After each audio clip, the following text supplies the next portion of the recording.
საუკეთესო ლუდის მაღაზიათა ქსელი აბა დამაცადეთ. ვაჟა-ფშაველას 23 ნომერში გაიხსნა ჩვენი მე-10 ფილიალი. აქ შეგიძლიათ შეიძინოთ 25 სახეობის ლუდი.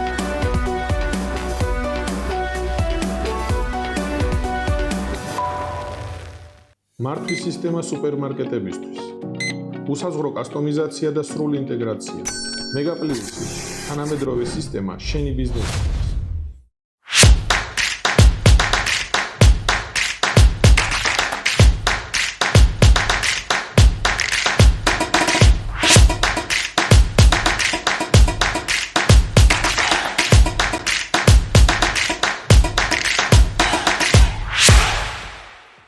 მოგესალმებით Silk Sport-ის მაყურებლებს და ორთაბრძოლების ყველა გულშემატკივარს. ჩვენი გადაცემა დაიწყება ვიზიტით დათო ქირიას ორთაბრძოლების აკადემიაში, სადაც ჩვენ შევხვდებით ძალიან საინტერესო და ფართო მასებისათვის ჯერჯერობით უცნობ ძალიან მაგარ მებრძოლს მარიამ ტორჩინავას, რომლის შედეგი ამ მომენტისთვის არის 15 ბრძოლიდან 11 გამარჯვება. ჩვენ ვართ დათო ქირიას ორთაბრძოლების აკადემიაში, ვესაუბრებით მარიამ ტორჩინავას. ოს!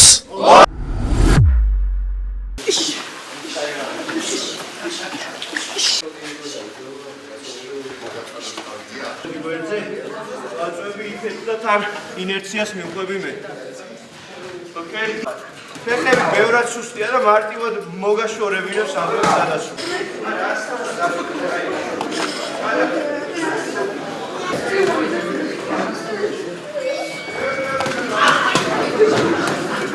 კერძე ზუსტად განაწილე. ანუ მე არ ვიყენებ ენერგიას, უბრალოდ მუშაობ. დავბრუნდე გვერდზე, აქ. ავიღო მისი იდაკო, ისე ვნახე როგორ ტრიცეპსი ვიღებ, ისე ვბრუნდე, მივაწექი და მივყვები ამ უკეთილ ხელს ტრიალში. ეგ ვაკეცინე, კი. ვაკეცინე და ერთი ბრუნი გახები კარგი. ო ბევრია. აი, შაკეტე, ავიდე მისკენ. აუ, იდეალური. შენ ხა ძალიან ბევრი ეფექტური გამარჯვება გაქვს და ზოგადად აი რა უფრო როგორი სტილი უფრო გიზიდავს, აი როგორ გინდა რომ მოიგო, უფრო თქვათ დარტყმითი ტექნიკით თუ უფრო ჭიდაობით, აი როგორ გინდა რომ შემდეგი ბრძოლა მოიგო? ყოველთვის ჩემი ბრძოლები არის ხოლმე სამბიშენებით.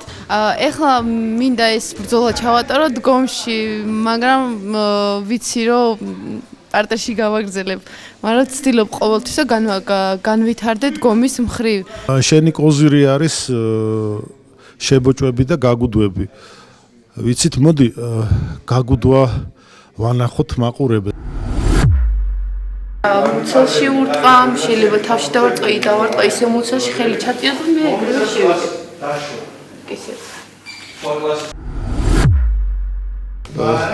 მარიამი მოექცა მოწინააღმდეგეს ზურგს უკან, ცდილობს გაგუდვას, რა თქმა უნდა, მოწინააღმდეგე არ უშლებს არანაირად.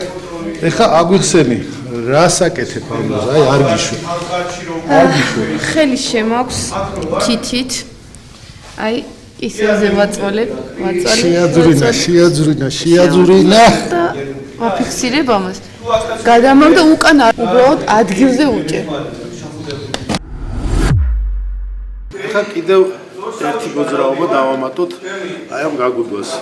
ვართ ძირს, მარიამი არის მუცლით, კერდით ტატამზე, მოექცა მოწინააღმდეგე ზემოდან, როგორც მარიამმა აგვიხსნა, ყურადღება გადაგვაქვს, მაგრამ არის ვარიანტები, რომ არ მიაქვს, აი ღონიერია, აი მართლა რა ღონიერია. არ მიაქვს ხელი. ღონიერია, აი ვერ ავაწევინე. არის საიდუმლო ტექნიკა. არ არის საიდუმლო. ხო, აი ამ ლამას ფირზე მივაწვევით. აი ამ დროს შეიძლება შეუცუროთ ხელი, შეიძლება.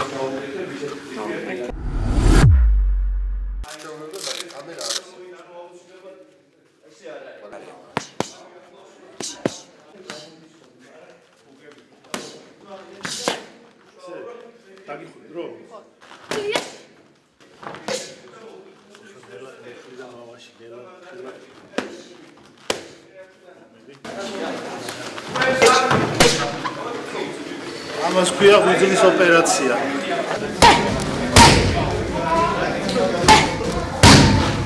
ეს კი არის ტვინის ოპერაცია. მოკლედ ძლიერი გოგოა მარიამი რა და მოდი რა ხელებიც მეტკინა. დავიღადე. მოდი ჩემს მოგივრათ. აი ეს ლურჯი კაცი გავიხდი რა.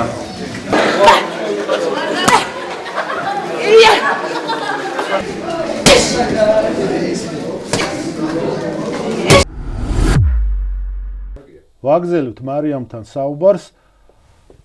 ახლა უკვე სტუდიაში მოგესალმებით ჩემ მარიამ. მოდი დავიწყოთ შენი ბოლო მოგებული ბრძოლიდან. როგორც მახსოვს, ბოლო ბრძოლა შენ ტექნიკური ნოკაუტით მოიგე, თუმცა შენი სტილი მაინც უფრო მტკივნეულები და მახრჩობელები არის, ხო? დიახ, ჭიდაობა. ჩემი ბოლო ბრძოლა მე რა შედეგიც მინდო და ის ვერ მივიღე, საკუთარი თავით კმაყოფილი არ ვარ. ანუ ვაკეთებ ხელის მტკივნეულს ხშირად, ვაკეთებ მახრჩობელებს და ეხა ბოლო ბრძოლა დავასრულე ტექნიკურ ნოკაუტს. ისახოცი. დაამთავრა საჭმა ყველაფერი. ოჩა ქირიას აკადემიას. მარიამ მოგვიყევი, საიდან დაიწყე ორთაბრძოლები საერთოდ? რა სახეობით დაიწყე, რა სახეობით გააგრძელე? მე როგორც ვიცი, ფეხბურთით დაიწყე, ხო? დიახ, სკოლიდან მოყოლებული თამაშობდი ფეხბურთს, თავი დავანებე და გავაგრძელე ძიუდო.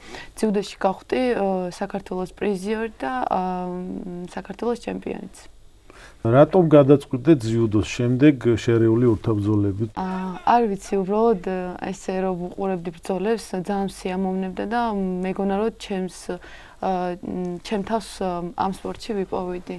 შენ წარმოადგენ ამჟამად დავით ქირიას ორთაბრძოლათა აკადემიას. მანამდე MMA სად დაიწყე და ვისთან?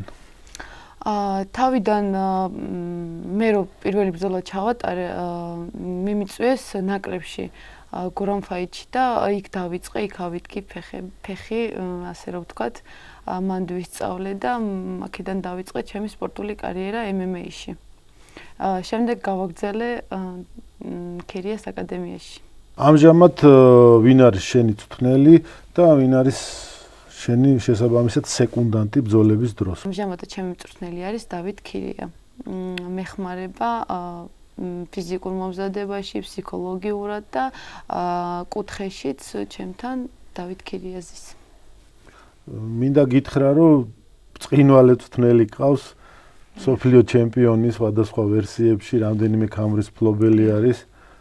რავი, დათო ქირიასნაირები საქართველოს ღმერთმა უმრავლოს. რა როლს თამაშობს შენთვის ბრძოლის მიმდინარეობისას სეკუნდანტის შეძახილები? მე არ ვსაუბრობ წინასწარმომზადებაზე, თვითონ ბრძოლის დროს რამდენად ითვალისწინებ? მე როცა ბრძოლაში ვარ, შეიძლება ბევრ რაღაცას ვერ ვხედავდე და არ ვიცი საიდან რა გავაკეთო.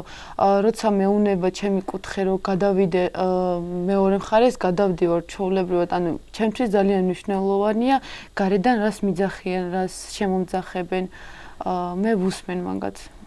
და ვითვალისწინებ რა თქმა უნდა, იმიტომ რომ შეიძლება მაგ შეძახილმა ბრძოლა მომაგებინოს. მარიამ, ძალიან საინტერესოდ დაახასიათე შენი სეკუნდანტისადმი დამოკიდებულება. აი მაგალითად მე რო ყოფილიყავი შენი სეკუნდანტი, აი ამგვარად დაგეხმარებოდი და აი ასეთ რამეებს დაგიძახებდი. ჩერტე.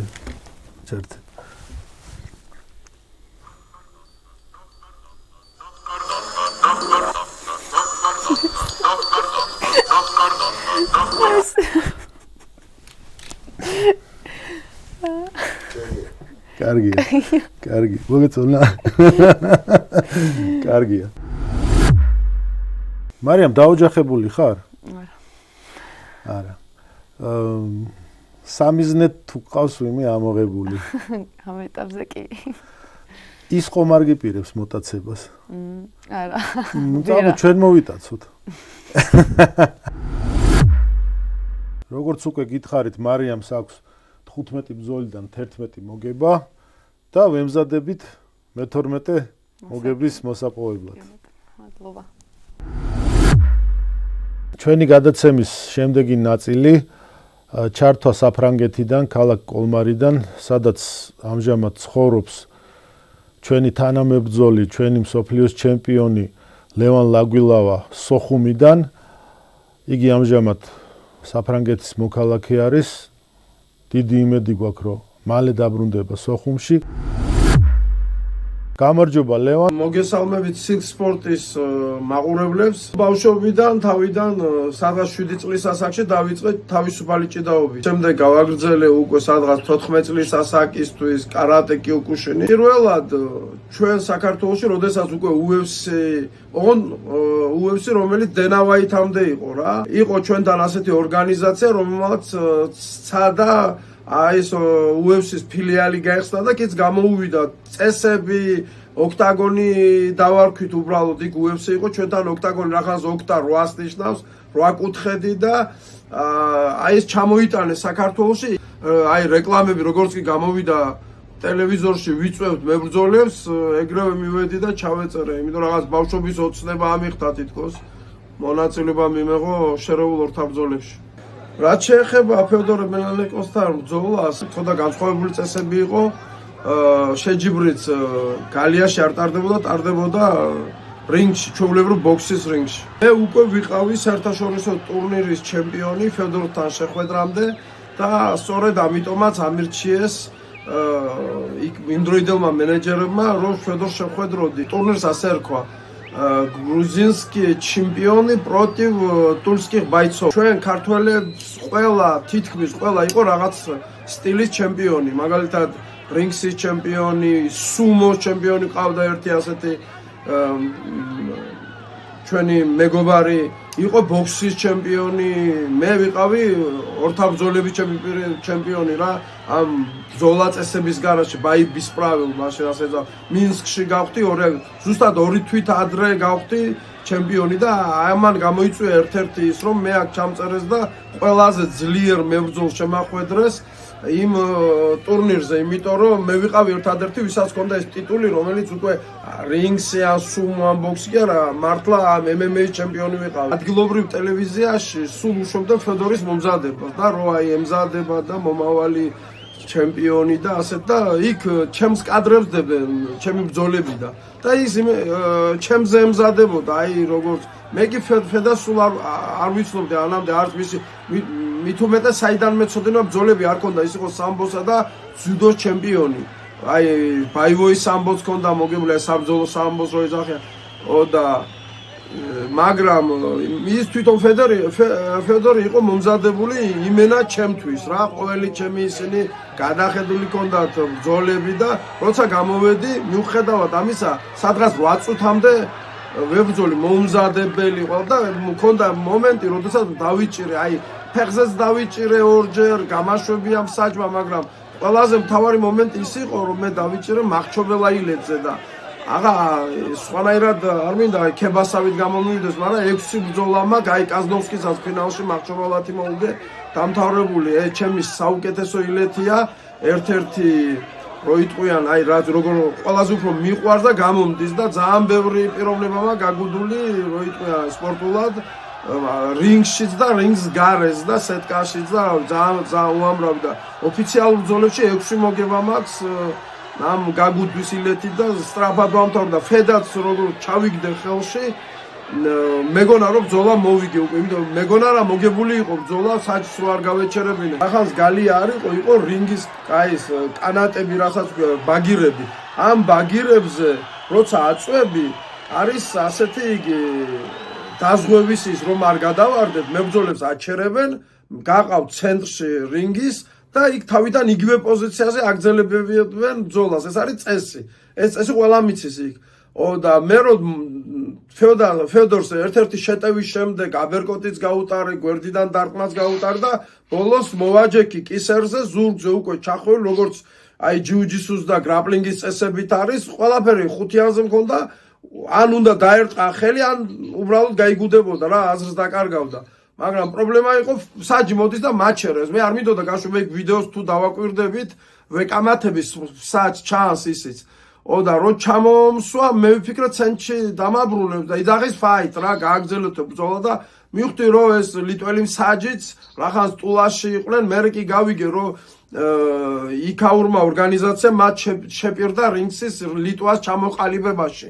და ამიტომ ისეთი სიტუაცია იყო რომ ჩვენ ვიგებდით 4-0-ს. რა მე თუ მოვიგებდი, ჩვენი გუნდი იგებდა, იმიტომ 9-9-ზე იყო.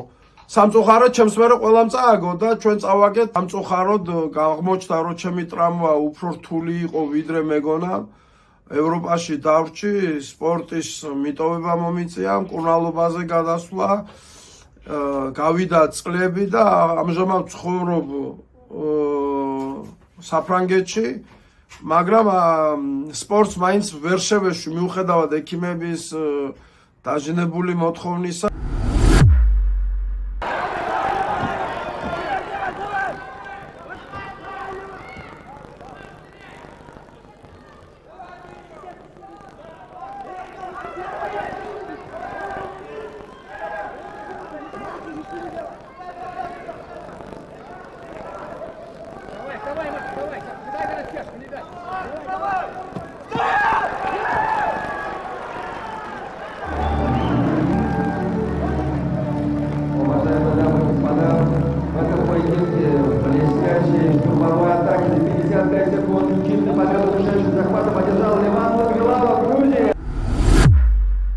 შეეხება კამრებს, ეს კამრები არის ინგლისში მოპოვებული, ან ნაგარად საწერია და ერთი არის გერმანიაში. მებრძოლებში ჩავეწერე მეც და ჩემი შვილებიც ჩავწერეთ.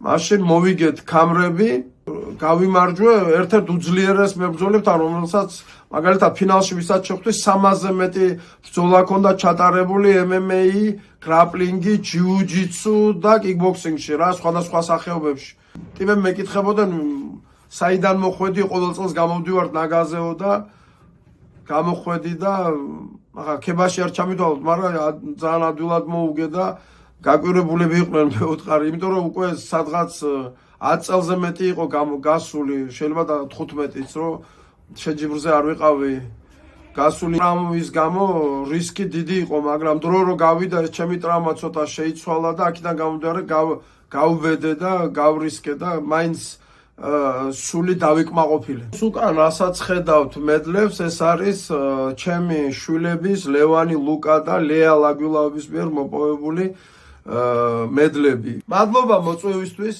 დაგემშვიდობებით Silk Sport-ის მაყურებლებს და ყველას მოკითხვა საფრანგეთიდან, ქალაქ კოლმარიდან.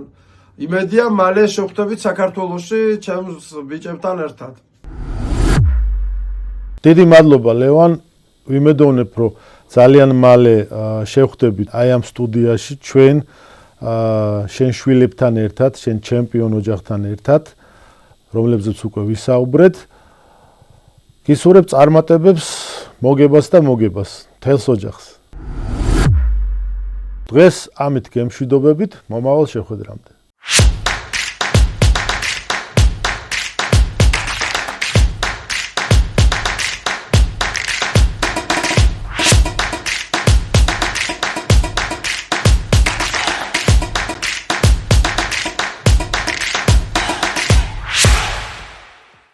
საუკეთესო ლუდის მაღაზიათა ქსელი აბა დამაცადეთ.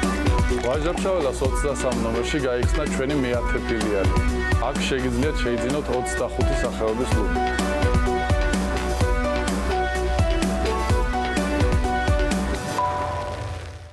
მართვის სისტემა სუპერმარკეტებისთვის.